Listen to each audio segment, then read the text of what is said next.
Hackers don't need much. Just one leaked password can potentially unlock a treasure trove of personal information, leading to stress, pain, and permanently wrecked credit. Don't be an easy target. Get protection by Aura today. Aura protects your identity, finances, and family, all in one powerful app. Get real-time alerts, safeguard your accounts, and block scams before they happen. If identity theft strikes, we help you recover. Stay protected at aura.com/listen. That's AURA.com/listen. Hashtag no music, no intro. We are back in our dude, Matt Harmon's Yahoo Sports, Reception Perception, joining us. I don't know, I haven't called you this, but I'm going to call you like the lost Hemsworth brother.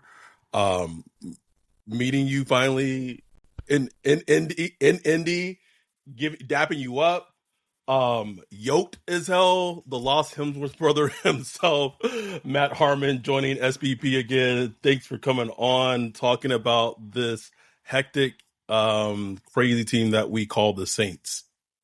Well, I mean, so much to go off of right there. Number one, appreciate you boys for having me. Of course, always good to see both of you. Secondly, it's funny you bring up the lost Hemsworth brother thing. Actually, one of the first things that my mother-in-law, who's since passed away, so rest in peace, of course, but one of the first things she ever said about me to my wife, then, not even girlfriend at the time, just, someone I was associating with. First thing she said about me was, "He looks like a yummy Hemsworth," and I was like, I think your mother and I are going to get along really well. See, I wasn't. See, all right, yeah. But she also sees the vision.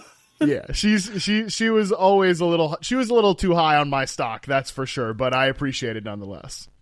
Listen, Matt dapped me up and gave me a hug, and I felt like I was in Asgard just for a second. He just transported me.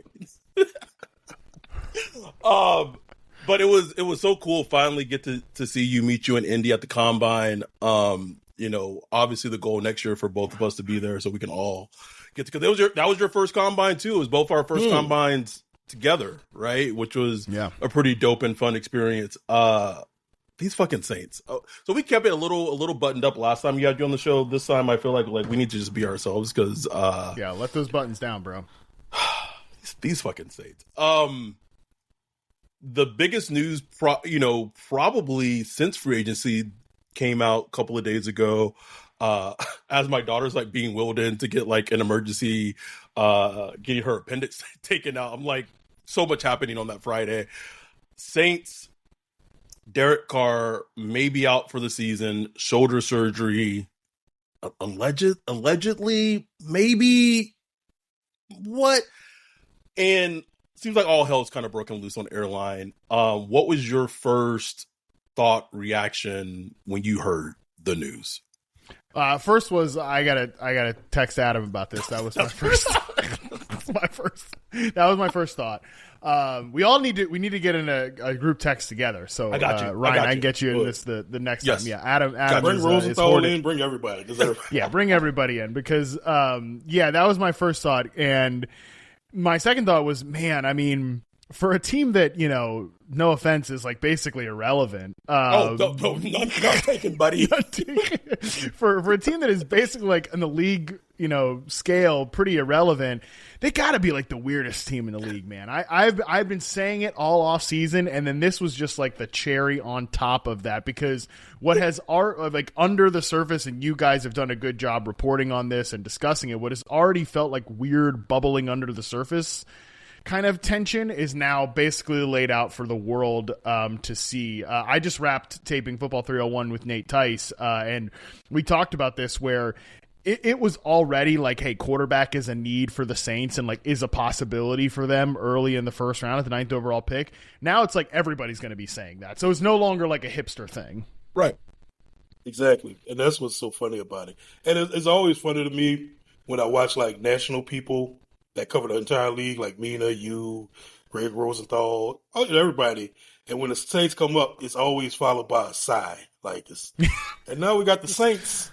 I don't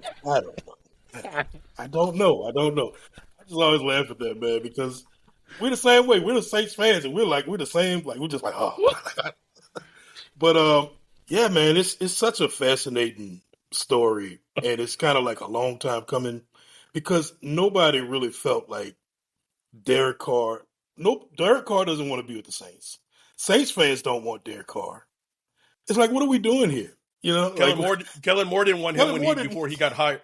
So it's just a weird marriage. And like it was just like Mickey just kind of got them in the room. It was like, I don't know. Like, you ever have like a mediator that have like, I don't know, a couple that like obviously a divorce is like needed, but a mediator is like, no, like you guys are going to get it together. Like you guys are going to figure it out. Like get in the room and figure it out. And like they left the room and like nothing got figured out. Like they still couldn't stand each other. So it just now begs this question, and I was talking to you about it, and it's just so much dysfunction because some people in the organization knew about the injury and some people in the front office didn't know about the injury. And it's like, how are you making draft plans, like concrete draft plans with people who were making decisions in this building who didn't even know the full story about this injury that may require surgery or not require surgery. And I still have my certain thoughts, like he maybe doesn't need surgery at all. He's just kind of just not play for the Saints anymore. But it does kind of put the center of attention at quarterback at 9, and now you already heard the report coming out. Carolina's like, hey, we're open for business. Anyone wants to come up to 8? Like, we're open. I was looking back at you did an episode with Derek in terms of talking about Shedeur Sanders. I was at the Colorado Pro Day. The Dak Prescott comparison, not one that I see. I still I squint to see it. Like I can't. Like I don't see it. But in terms of how they win with Shedeur Sanders and Dak, I 100% see they win very similarly. Maybe just talk about the fit. And I don't even know if they were to go that route at 9, but just maybe talk about the fit if he is the option for them at 9 in the draft. Yeah.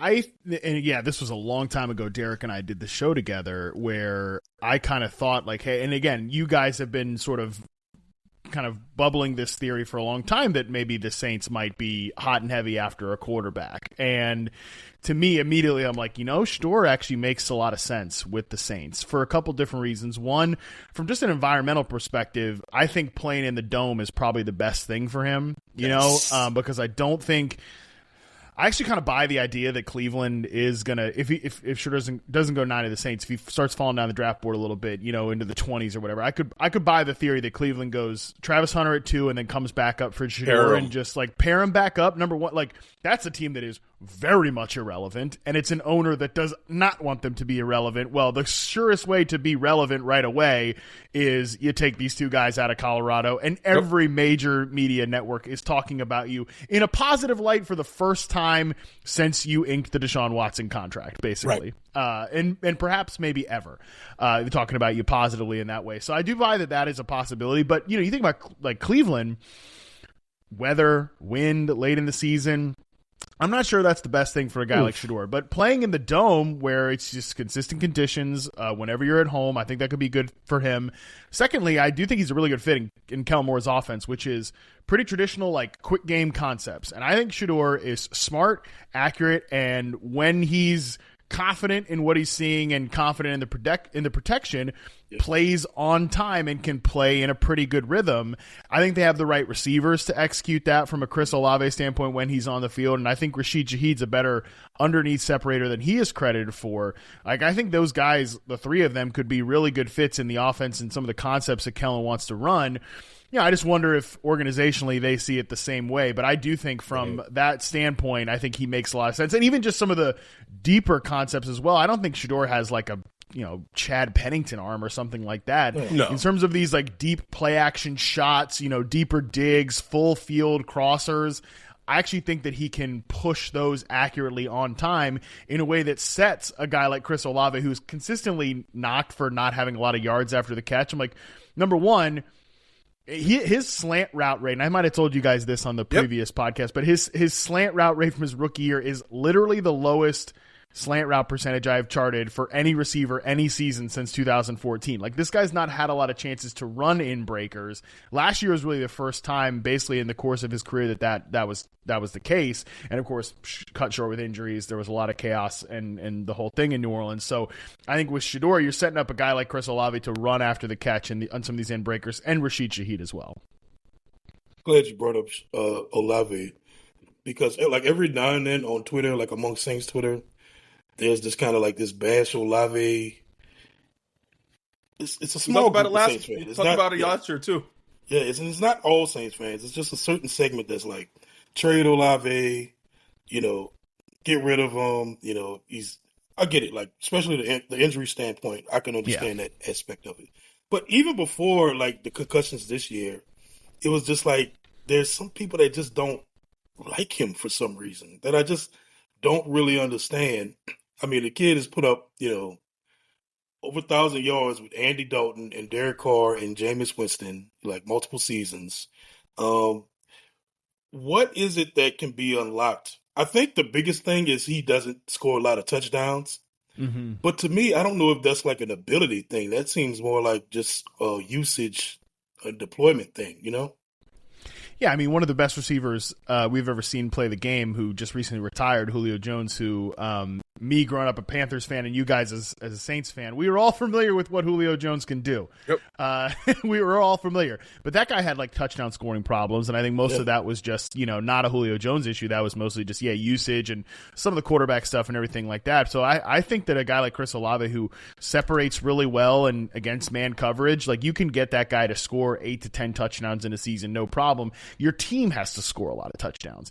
The Saints have been, and I obviously doing like a fantasy football show, we talk about this a lot. The Saints have been like overloaded on weird touchdown vultures. I mean, you had like a season, obviously you got the Taysom Hill thing, of course. Right. You had a season when like Jimmy Graham was stealing a few touchdowns in there the last couple of years. Graham had like 5 receptions and 5 touchdowns. Exactly. So like they have like they've cornered the market. They've hoarded like touchdown vultures that aren't even running backs. Year, MVS, yeah.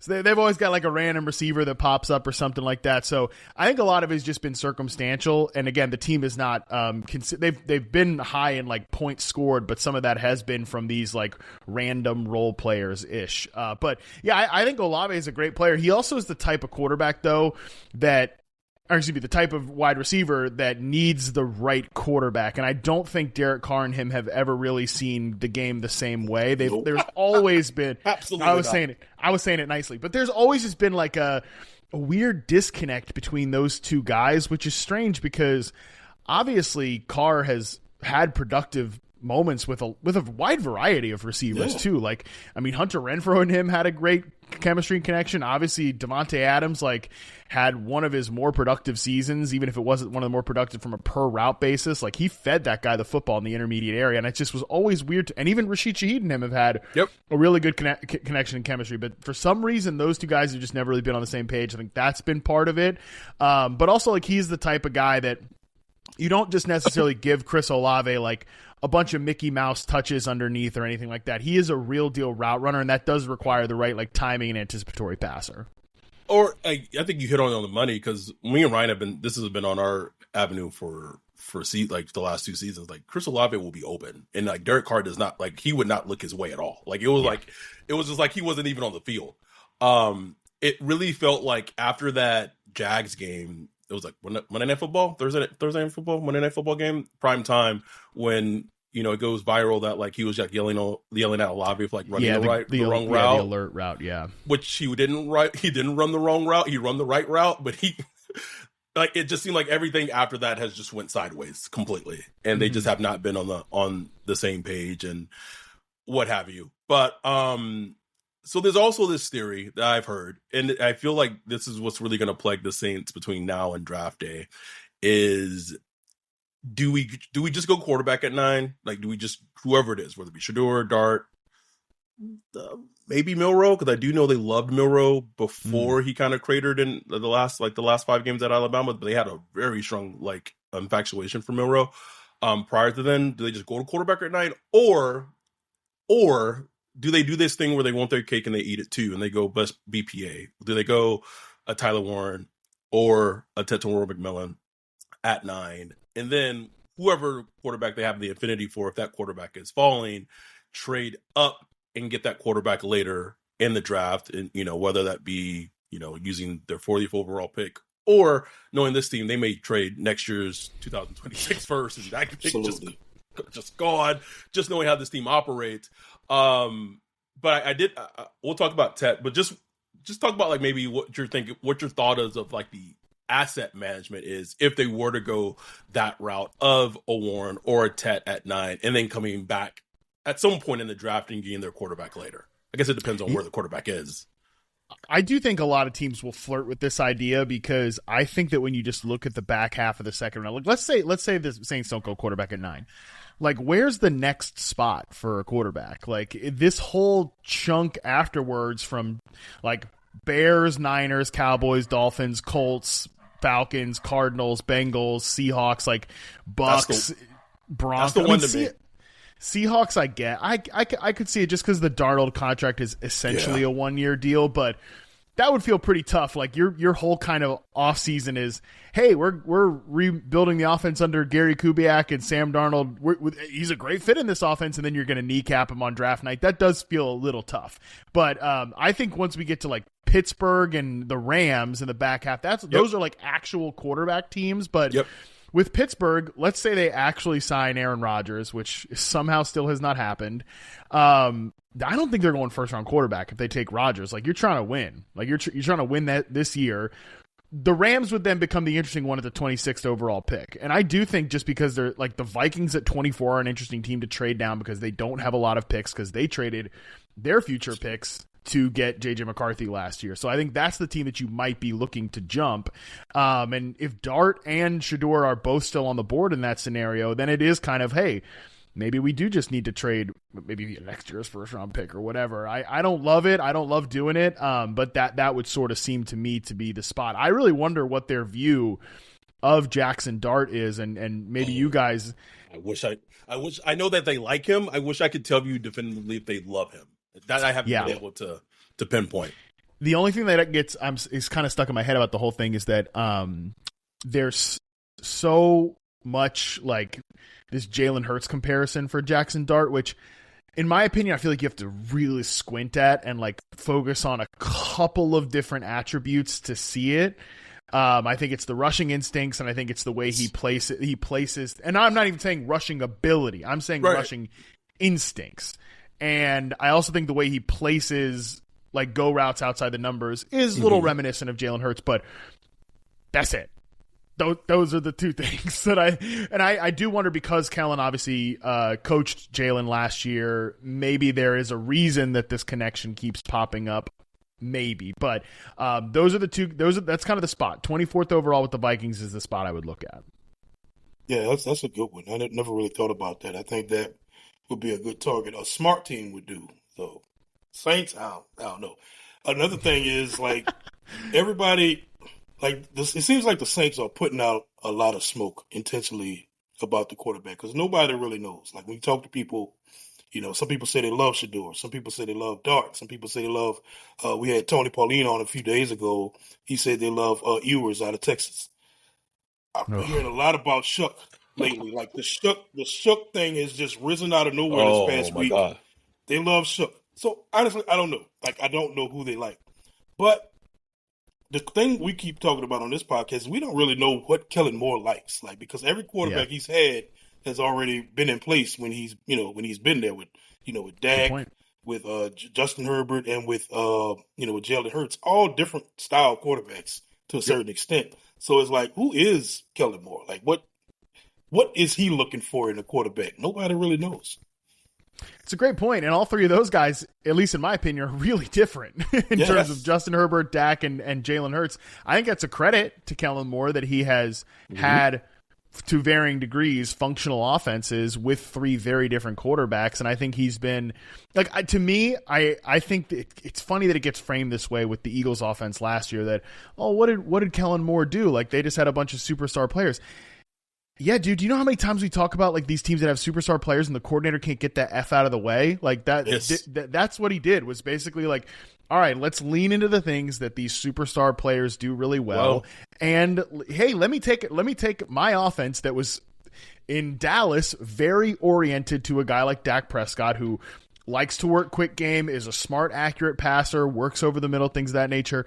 Like, that's not Jalen Hurts' game at all. Well, we didn't see a lot of those passing concepts. We saw a little bit of like, hey, let's get Devontae Smith more slot routes than ever before, which I actually think would be pretty cool if Chris Olave could be on the field to run some of those routes. That would be a great way to get him some layups, but we can do a little bit of that. But other than that, like, yeah, we're still leaning into what A.J. Brown and Jalen Hurts have done really well together all this time. So that's a great point that, like, we don't know what a Kellen Moore quarterback looks like. All these three guys are inherited, and they're all very, very different. So that's why I think you're probably getting a lot of like, well, they like this, they like this, they like this, they like that, because he probably does like different aspects of all of these guys. And I also think it's fair to ask, because to bring it all the way back around to the Derek Carr point, 99% of people, probably including Derek Carr himself and a lot of people with the team, are like, yeah, it's probably about time this marriage ends. The one person who disagreed with it is the guy that's calling the shots. Like, that is the one person who thought that, no, we should continue this marriage, was the therapist that you outlined earlier. Like, now we can work it out. Let's keep it going. Let's keep it going. That's the one guy calling the shots here. So that's another thing that's fascinating, whereas maybe Kellen's like, I like this about Shedeur Sanders, and Mickey Loomis says, yeah, but I really like Jackson Dart, so that's going to be the pick. That's such a thing, because I know that in 2023, Mickey's handprints were like all over the Saints draft picks, and it was like it was an awful draft class. Like Brian Bresee, you look at, you're like, oh yeah, he's a decent player. Anyone else in that draft class, just awful, just a terrible draft class. From what I was told, Mickey Loomis did not have his input on like any pick last year in 2024. Like, it seems like it was very Jeff Ireland driven draft class. So with such an important draft class this year, it's going to be very interesting to know who gets the say, like who's making that call. One player I wanted to talk about, because he was, so, we talked about this on kind of our Patreon episodes, and we've kind of let this kind of come out as the season's going on, or as the off season's going on. The Saints draft cloud, or their cloud, right? So their cloud has changed since January till now. Originally, I was told that their cloud was Will Johnson, Tetairoa McMillan, Mason Graham, Bill Carter. Am I forgetting anybody, Ryan? That was it, right? No, Jetty wasn't in there. No, so those were the four. And then it seems like after Kellen Moore got hired as head coach, a lot of push of kind of Tyler Warren getting added to the cloud. And I don't know if that was mostly driven by Kellen Moore just having a specific vision of how he wants to utilize Tyler Warren if he's the pick, or what have you. But obviously there's been a lot of Tetairoa things that's come out since this whole process. Even from when we met in the combine, there's been a lot of more Tet stuff that's happened. And so I don't even know where he falls in the Saints cloud anymore. I still think I think he's still up there, and I still think would be in consideration for him to be at 9 if he's hoping to go top 10. Like, I would say he should pray that the Saints do it, because if he doesn't go to 9, I don't know where he's going to go high. But I wanted to share your tweet on him in terms of not obviously your article, but just for fans who, he's fascinating, because I know a lot of fans were like, oh, if he's there at 9, like fans were like, he's not going to be there at 9 at the beginning of this process. Like, there's no way Tetairoa McMillan's going to be there at 9. And me and Ryan watched them, and we were like, oh, he's 100% going to be there at 9. Like, there's no way he's not going to be there at 9. But just your thoughts charting him, breaking him down. And one thing I will say, if he is the Saints pick at 9, and we talked about this in Indy, of just how he just brings a kind of a hierarchy to their wide receiver room that they don't have. Yeah, it's a great way of framing it, because I think what this room really lacks is like a true X receiver. Like last year with Gary Kubiak, they wanted to play, because of course it's off Shanahan tree, they want to play a lot of 12 personnel. They want to play multiple tight ends. It's interesting you bring up the Kellen Moore, Tyler Warren point, because while he doesn't come from this offensive tree, he has also done a lot of really creative and fascinating stuff with tight ends, especially back in those Dallas days. I can't remember now who, like, the random, they would always have like a random third. Well, yeah, I mean, Dallas specializes in like white Big Ten Oh my tight God. ends who basically it's crazy.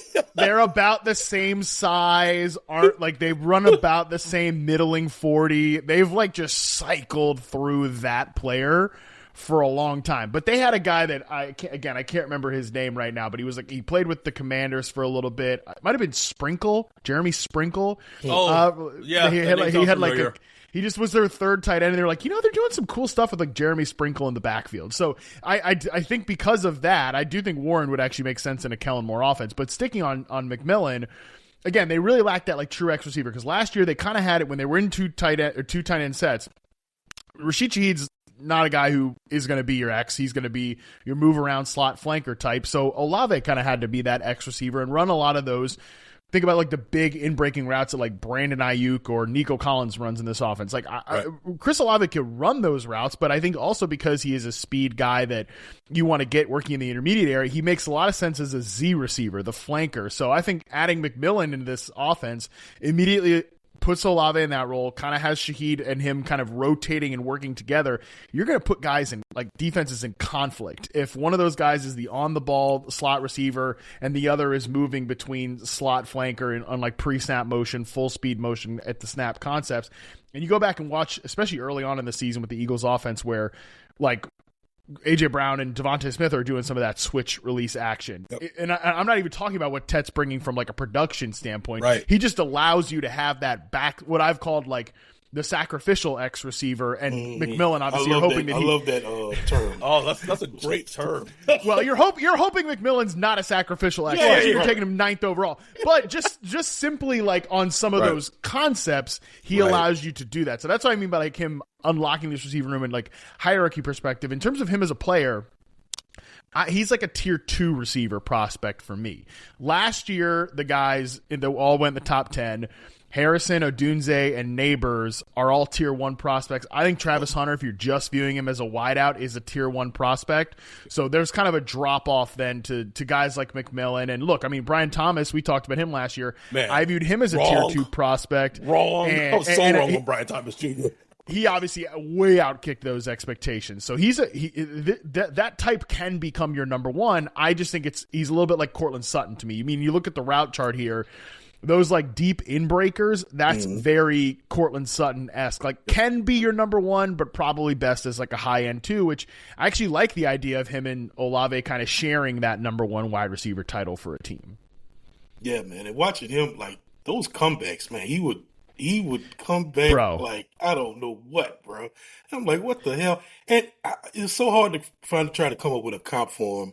Like Drake London got thrown around a lot early.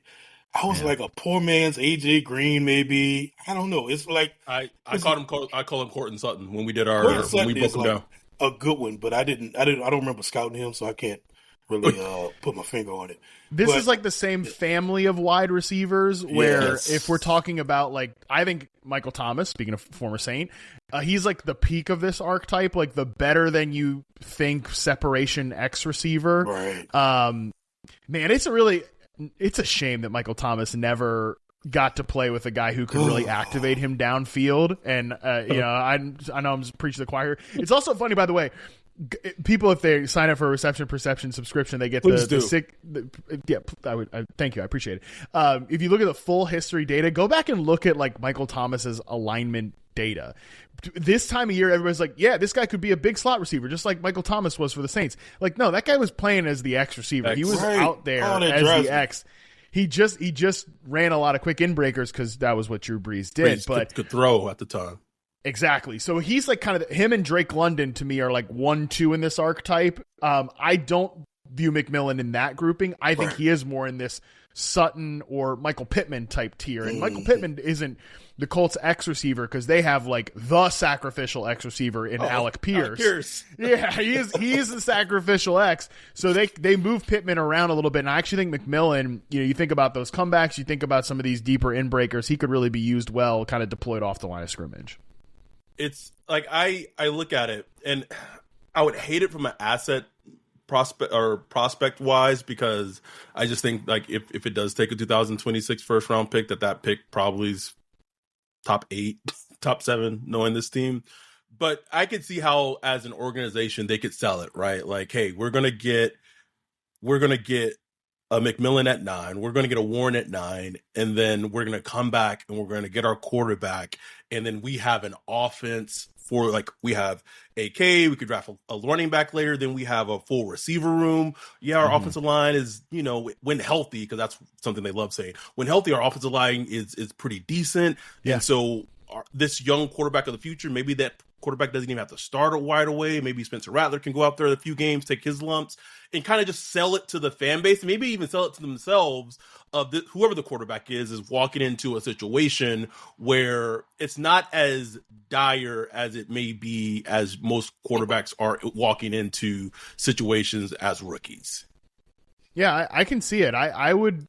I'm not saying I would totally buy it, but I could like nod along with the sell there, because right now it's just the Saints have interesting players. I mean, Alvin Kamara's coming off another great year. The offensive line, I think, when healthy is big, but when healthy did outkick expectations last year. Some of that was a scheme, but I also think Kellen Moore has done well to adjust to offensive lines previously. And then Olave and Shaheed, again, when healthy, are a really nice 1-2 punch. The problem is, like, just like we saw last year. I mean, I cannot tell you how many times, like, when I was filtering rookie receivers for the reception perception in-season rookie report, I'm like, Mason Tipton is just like baby, popping up with a stone cold 0 yards per route run against man coverage. I mean, just like what the depth just falls off so quickly. So It's okay. I think got a 30-year-old Brandon Cooks to save the day, buddy. Don't worry. Oh my God, I keep forgetting about that. But yeah, that is a thing that is happening. That is a thing that's happening. That's got before the Derek Carr thing happened. That had to be like the weirdest part of their offseason, and what has been a weird offseason was like, you know what we really need? We really need a reunion with Brandon Cooks. Well, they wanted Cooper Kupp, and then he wanted more. He wanted like two years, and they were willing to meet the $15 million or whatever in return. And then he said he wanted like more years, and that's when they were like, "Yeah, we're out." Yeah, we're out. Those years in Seattle are fake, anyways. He'll be with Seattle 1 year, and then that's probably about it. Exactly. No, but obviously the Saints do want like a X type receiver. They want that. So who else? Like, if you don't go Tech, who else in this draft fits that mold? Like, is it Trey Harris? I know you did a recent episode on him I listened to that was really good, because he's like a guy, you see his size. Like, I don't watch any college football for the most part, so I just look at the size and the profile and stuff. I'm like, oh, this looks interesting. And I put it on, and I'm like, something's missing here. Like, because he's making, like, the production is crazy, but something's missing with Trey Harris. Like, what's going on here? Yeah, Ryan, the rest of the route tree is what's missing. If you look at like him from a route standpoint, it is just slants, curls, and screen. Or excuse me, goes, curls, and screens. Just very like if we talked about Tet McMillan is on the better separator, better in-breaking route family of the X receiver. Trey Harris is very much straightly on like the straight line X receiver family, which is, we brought up Alec Pierce. Let's bring him up again. I mean, he's like kind of that. And I do think there's some similarities between Trey Harris and Alec Pierce. But there's, again, this is a very volatile archetype of player, but he's certainly an X receiver candidate. And I think early on he might be useful because he can really run that 9 route, man, and he can work back on curls. I mean, 29.4% of his routes charted for reception perception were curl routes, which is outrageous. But 87.8% success rate. Like he can get the routes that he was asked to run. Yeah. He can do it. I mean, he's got a lot of experience doing it. He better be good at it. He was good at it. So I think you can have him kind of start out as that sacrificial X receiver, and hopefully along the way become more of a target earner. So I think Trey Harris, again, if we're thinking about... At Arizona State University, we've made online education better, smarter, and more personalized, so you can go further in your aspiring field. I decided to pursue medicine once I realized that ASU did have the online program for biological sciences. You're still required to learn the same curriculum. You're still being tested on the same content that anyone would be tested on in person. The comprehensiveness of the program prepared me so well for medical school. Explore over 300 programs at asuonline.asu.edu. Hackers don't need much. Just one leaked password can potentially unlock a treasure trove of personal information, leading to stress, pain, and permanently wrecked credit. Don't be an easy target. Get protection by Aura today. Aura protects your identity, finances, and family, all in one powerful app. Get real-time alerts, safeguard your accounts, and block scams before they happen. If identity theft strikes, we help you recover. Stay protected at aura.com/listen. That's AURA.com/listen. This family of receivers, the peak of this family is probably DK Metcalf. Like, you want him to sort of push along that archetype, that part of the archetype, but the low end of it is very low. I mean, shoot, if the mid range of it is friggin' Alec Pierce, like, that's we're not Traquan Smith, not, oh my God. You know who he actually is very frighteningly similar to? Trey Harris, from a reception perception standpoint. Like, their prospect profile is eerily similar. Terrace Marshall out of LSU. No. Yeah, I know. And look, I mean, Terrace Marshall, I actually thought he was an interesting prospect because he, just like Trey Harris, he actually has good overall success rate versus man and press numbers, but it comes on a very limited menu of routes, and Marshall just never really kind of pushed beyond that. Even when he had like a little moment with the Steve Wilkes Panthers, I think late in his second season, it was, go back and watch those routes. I mean, well, please do better things with your time, but don't. Just take my word for it. It was all nines and slants, which was exactly what he did in college. So, like, that's the low end of that archetype, which is obviously pretty low. I'm just curious of what your overall thoughts, because this receiver class has been shed on, because it's just, when you've had past receiver classes that have just been outrageous, just in terms of the prospects it has in it, and I feel like the quarterbacks in this class is kind of getting this. It's kind of getting the same thing. Like, when you come off a quarterback class that had Drake May, Caleb Williams, like Jaden, like, feels like this. Yeah, like, this quarterback class is getting a little unfair. Like, I get it; it's not as good as last year's, but it's not. I feel like it's being a little harshly. It's like, oh, this is like Kenny Pickett's draft class all over 2022. I was like, let's calm down a little bit. It feels like the receiver class in this draft class is getting that a little bit. So after you've broken down this receiver class and for the most part and kind of worked through the guys in this class, what's your overall impression of this receiver class for the upcoming 2025 draft class? I think we've been really spoiled by receiver classes of late. I mean, even think back to 2020 where, I mean, shoot, like, there was a bunch of guys that went in the first round, like Henry Ruggs went off the board first, which everybody knew at the time wasn't going to age well. But like Henry Ruggs, Jerry Jeudy, CeeDee Lamb, Brandon Ayuk went, and then Justin Jefferson, Jalen Reagor, like those guys all went in the first round. And then you even look at in the second round. I was going to say, you look in the second round, like T. Higgins, Michael Pittman, like there were some damn good players that went in the second round that year. And then obviously 2021 has Jamar Chase, Devontae Smith won the damn Heisman, Jalen Waddle was a top 10 pick. 2022, there were three guys that were just clear cut, no question about it, top 10 picks. Like Olave, London, Wilson, all those guys are great. Jameson Williams was even, like, some people thought Jameson Williams might be the best receiver from that draft class. Yeah. Not me. I wasn't among them, but I mean, he was a good first round prospect, like a tier 2 prospect to me. And there were other good players in that class. Last year, we again had three guys that could go in the top 10 of any draft. They went in the top 10 of those drafts, and the best player at the position was the guy who went behind them, and Brian Thomas. So it was another great receiver class. This group actually, I think, profiles pretty similar to 2023, where we had a lot of guys we had four guys go in the first round: Jackson Smith-Njigba, Zay Flowers, Jordan Addison, and Quentin Johnston. Varying degrees of success, of course, but a lot of those guys were viewed as number twos and like complementary players. That's where I think this group is at, to me, because I love Emeka Egbuka because he's just so reliable. He's very similar to Amon-Ra St. Brown. People complain about the upside of this archetype of receiver. Who's complaining about Amon-Ra St. Brown leading the league in catches and yards, like pushing for it every single year? Nobody. Egbuka's going to be a good NFL wide receiver and a good player. Like I don't know. Like it's annoying. I don't really get that one. But again, he's a good player. I really like. I also think Matthew Golden. Obviously, I think big media members are very high on Matthew Golden because I think teams are high on Matthew Golden because of what he brings you tactically as like he clears space. Yep. But also, I think he's similar to like Jordan Addison. If he's the number 2 across from one of the best ones in the league, he's gonna absolutely feast on some big plays and things of that nature. So like that's why this class is kind of similar to that group. And also, in addition to that, I think day 2 is really stacked with a lot of good players. I mean, I'm a huge Jack Besh guy. Kyle Williams is really good. Trey Harris, like I said, is a volatile prospect, but somebody I wouldn't mind spending an early second round pick on, because when this type hits, it hits big. And even beyond that, like, I love Jalen Knoll, who I think is a first round, second round player. But I kind of view him as like the same I did with Josh Downs that year. Josh Downs went 79th overall. How embarrassing for the NFL that Josh Downs went 79th overall. I had him ranked ahead of Quentin Johnston. So, like, Jalen Knoll's that guy for me this year.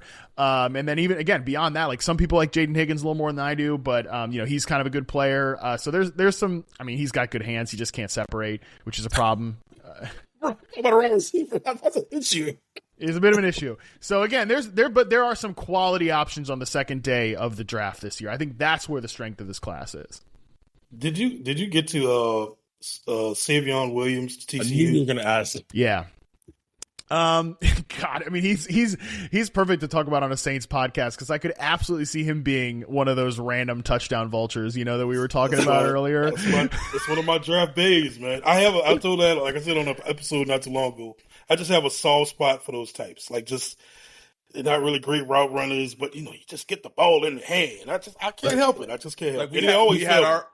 We had a debate when this was before we did a podcast. Like, he was a big Kevin White guy, and I was like a big Amari Cooper guy. So like, that's just his type. Like, as people, we have types. Like, it just that's so nice of you to bring up a one where you just one-handedly. And there's been ones where like I've been completely wrong and he's been right too. But in that moment, like, hey, I take no, yeah, but I think Savion is. I like Savion, by the way. Yeah, I like Savion myself. What I will say for him, and he's going to be in the rookie roundup on Reception Perception, which will come out the week of the draft. So, like, kind of he might end up getting a full profile, but he'll definitely at least be in that one. Interesting.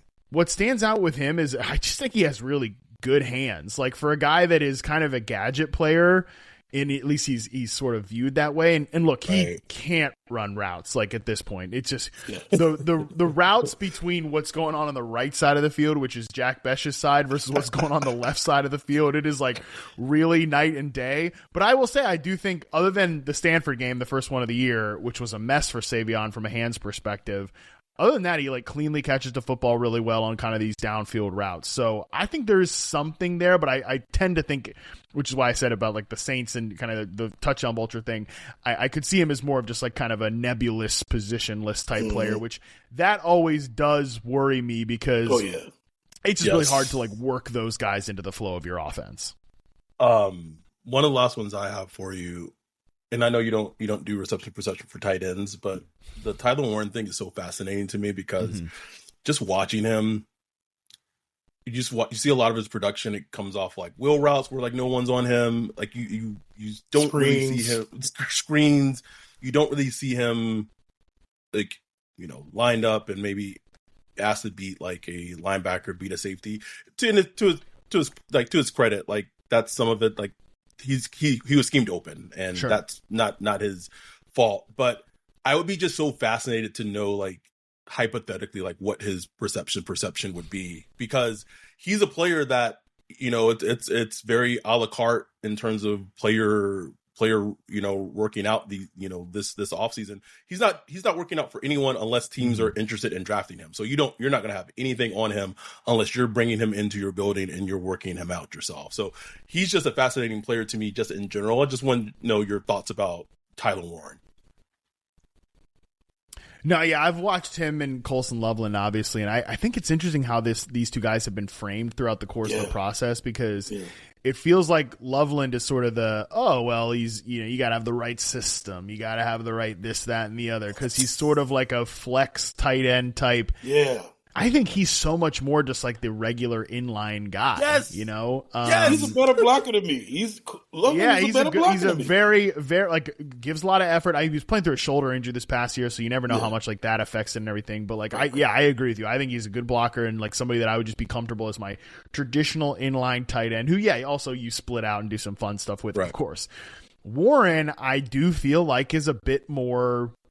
Like, I don't want to say he's like Brock Bowers, because that's like, obviously Brock Bowers just had this dynamic year, but Bowers was a guy that was deployed all over the formation, and he went to a team last year that had like a target vacuum. And there's just not a lot of teams that want to make the tight end the first read in the concept. There's not a lot of plays where the tight end is the first read of the concept, unless you're doing stuff to design that guy targets. And the Raiders designed the shit out of some targets for Brock Bowers, because of course they did. They have one good receiver in Jacoby Myers, and the rest of their depth chart's a mess. So I'm actually interested to see what happens if they added like another X or something like that. Like what does, I mean, Bowers will still be great because he's Bowers, but Warren in that way, I do think that he's going to more so take the right coach and the right vision to sort of scheme those things open.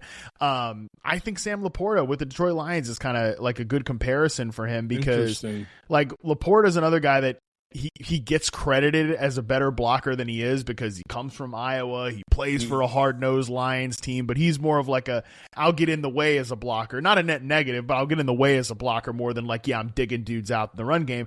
That's to me what Tyler Warren is.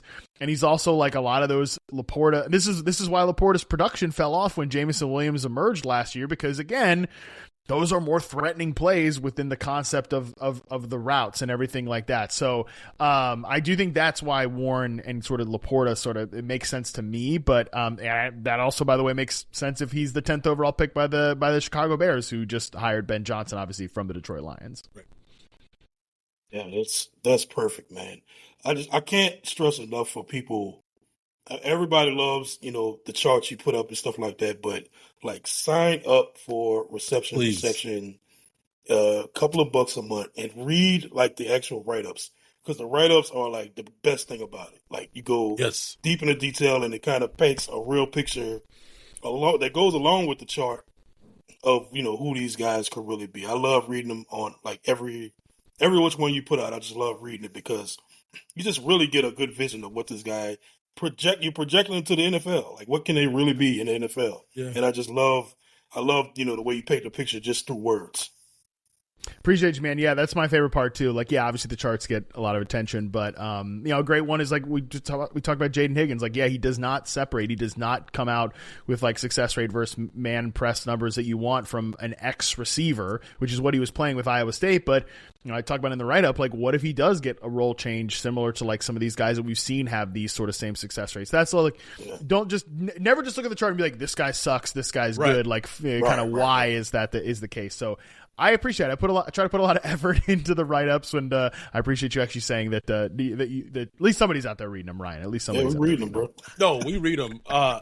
Just before we let you go, man, talk about your growth of reception perception. Where it was, where you come from, seeing you on Twitter, getting to know you on Twitter, dating back to like 2011, 2012 to see where you are now. You had a whole ass conference talking about reception perception recently, working for Yahoo, the whole glow up. We talked about this last year, but just talking about the glow up that is Matt Harmon, man, like how has that whole journey been for you? Yeah, I appreciate it, man. It's been the conference you mentioned, the Sloan MIT Sports Analytics Conference. That was such a cool opportunity that only happened because one of the guys that was organizing it happened to listen to Reception Perception, the show, and was like, this is probably the perfect fit for us. So shout out to Carl. Carl McKay was the one who put that together. Carl? And yeah, shout out Carl. So it just, I just left feeling there, there's a room full of like 200 plus people listening to me talk about this thing that I, created in my 1-bedroom apartment in Lynchburg, Virginia, like 12 years ago. And a bunch of people asked me questions about it, more thoughtful questions than me. A lot of people like, have you ever thought about having AI, automate this for you? I'm like, have you ever thought about, I don't know what the hell you're talking about. Wouldn't know. Have you ever thought about it? I don't know the first thing about AI. And also I like doing the work. And that's the thing to me is that I every year I enjoy doing the work and I find it more gratifying than ever. And that's really where I'm at right now. I mean, yeah. The cool part is like, there's never enough work, if that makes sense, where like, there's never a point where, all right, we've done it all, because like, I will get through this draft class. And I think right now I'm probably going to have at like 25 guys on the site by the time all the profiles are up, by the time the rookie roundup is up, which I think is more, or at least on par with what I did last year from a prospect standpoint. Yeah, if I look back last year prospects, I had 23. I think I will actually outkick that number, which is stupid because this is not as good of a receiver class as the one last year. So dumb planning by me. But I no matter what, I'll get all those guys done, and there will still be questions about, well, what about Nick Nash or Jimmy Horn from Colorado? Will Shepard. What about Will Shepard, Matt? But you know what? I say so. There's always more that could be done, which is good, and I'm happy to do it because every now and again I started charting this Isaac Tesla from Arkansas. I saw the tweet. Yeah, I mean, bro, this guy has like very little production at Arkansas. He's this big, white, athletic freak. Only runs routes from the slot. But his athletic comparables are like Allen Robinson, Rome Odunze, Andre Johnson from Miami. And like the film is kind of cool. Like, I don't know. So you just find these and then you're like, damn, sounds like Matt Jones. Oh my God. Yes, I had somebody point that out actually. Oh my God. I'm talking about Matt Jones in like ages. We're just sickos, bro. Just sickos. Yeah, hopefully he has a little bit less of an arrest record, but Isaac Tesla does. I've heard nothing but good things about the character on Isaac Tesla, so that's good. But yeah, again, I love doing the work, and the fact that people dig it is a nice little bonus. Real quick, all the data that you collect that data, like, is that from yourself, from your own tape study, or do you pull in other stuff from? Yeah, it's every piece of wide receiver data from receptionperception.com has been charted by me and me alone. So do you get the all 22, or do you just pull? Or okay. Have to have that, of course. Yeah. The college that's one thing. Actually, this is a great way to just talk about what a sicko. Not only I am, but the people that subscribe to the site are. Because I used to work for NFL Network, so I got all the film that I needed from there when I was working there, which was the 2016, 2017, 2018 draft class. When I left there to start at Yahoo in 2018. For the 1920 draft class, I didn't have access to film because there wasn't quite the underground little exchange that there is now these days of the college all 22. So I didn't chart the 19 and 20 draft class. So it like haunts me a little that I don't have some of those guys in the database to the point that some of my subscribers like, would you ever consider like going back and like charting that draft class? They're already in the NFL. Like what do you? Yeah, but that's how sick these guys. And I say this lovingly. Like literally, our highest tier subscription is called the sicko tier for a reason. I love it because if you want all that data, you are for sure a sicko. And we fucking love the sickos, bro. We love the sickos. So we are, but we are all sickos. Go back and subscribe. Just chart the 2019 and 2020. I'm like, you know what? I actually think it would be a very useful thing to like fill out the collegiate database. And like, oh, what if there were signs of Jalen Reagor's reception perception that he was going to be a massive bust or whatever? In his tape. I couldn't stand his tape. But then I just remind the people like, hey, well, in the summer, when you want me, like, you want to report on some random wide receiver 4, what's Jordan Whittington? What's his reception perception look like? Remember that there's only so many hours in the day. So what are we sacrificing here?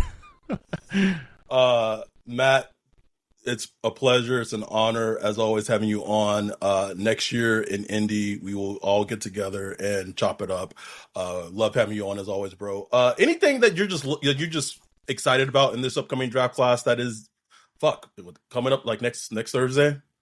Yeah, man. I am excited about the fact that Yahoo Sports is having our live show again. We're going to be taping in LA, so I'll be in LA. Next week. Yeah, I leave. God damn, it is coming up. I got a lot of work. I got a lot of work to do. Yeah, I fly out to New Orleans on Wednesday, so I'm like, shit. Yeah. So we're having our live show again. So we'll be live for the first night and the second night of the NFL draft. It'll be me, Jason Fitz, Nate Tice, Charles McDonald. We'll be live for the whole thing. So I hope people can. I'm sure you guys will be having something going on. So in the meantime, that's why we all have multiple screens. You pop up. You pop up for what you guys are doing. You pop up for our thing. I'm very excited about it. All of it. So make sure you check out Yahoo Sports with Matt and the live show. We'll be doing our live stream of the Saints as the draft is ongoing. It's draft time. It's exciting. You guys will be having some fun. My bold prediction. You guys will have a lot to talk about. Oh, we absolutely will. Whether it's good or bad, we will see. I'm ready. Thanks, Matt. We appreciate you having you on, man. A pleasure as always. We appreciate it, Matt. Appreciate you guys. Thank you, brother. Peace.